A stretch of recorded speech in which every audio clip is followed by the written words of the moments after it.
Chapter 3. The Wild Wood.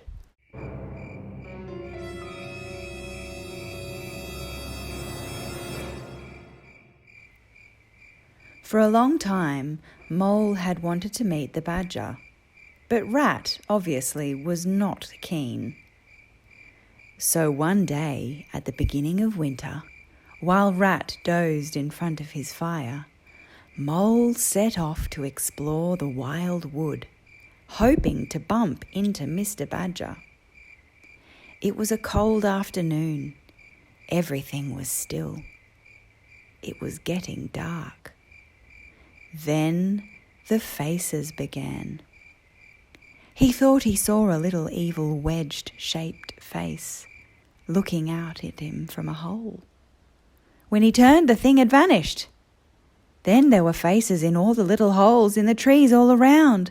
Then the whistling began and everything seemed to be closing in on him. As he stood still to listen anxiously, he saw something moving.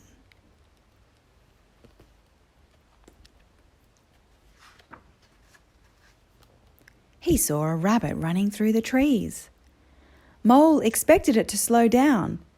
Instead, it almost brushed him as it dashed past, muttering, "Get out of this, you fool, get out!" But it disappeared down a friendly burrow. Mole was very frightened, and he hid under some dead leaves in a hollow. Meanwhile, Rat had been having a lovely warm doze by the fire. When he woke up at last, he called, "Moley!" several times. But there was no answer. Then he found that Mole's cap was missing from the peg in the hall. And when he opened the door, he saw Mole's tracks in the mud leading away from the house, straight towards the wild wood.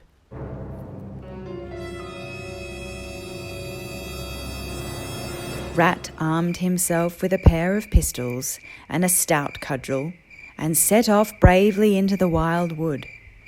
He searched for over an hour, calling, "Moley! Moley! Where are you?"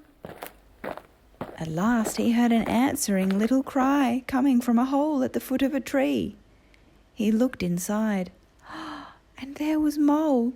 "Oh, Ratty!" he cried. "I've been so frightened." "Now then," said Rat, "we must pull ourselves together and get going.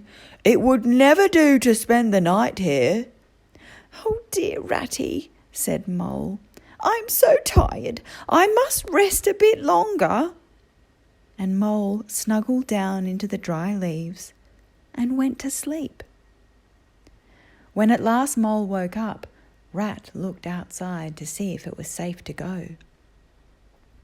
It was snowing hard, and the whole wild wood was white. "We must make a start and take our chance," said Rat. They trudged for more than an hour through the snow, getting more and more lost, when Mole tripped and hurt his leg. "Poor old Mole," said Matt. "You've cut your leg. I'll tie it up for you."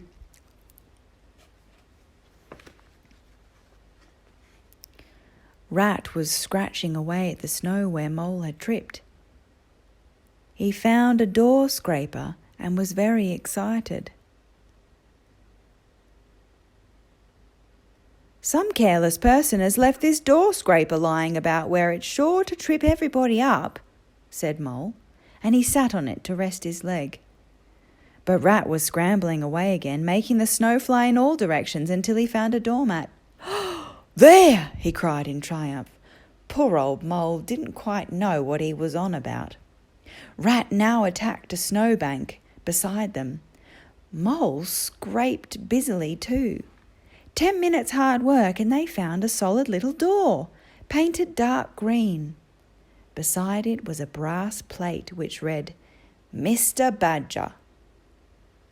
Mole was chattering away in his excitement, but Rat said, "Get up and hang on to that bell pull, and ring as hard as you can while I hammer on the door."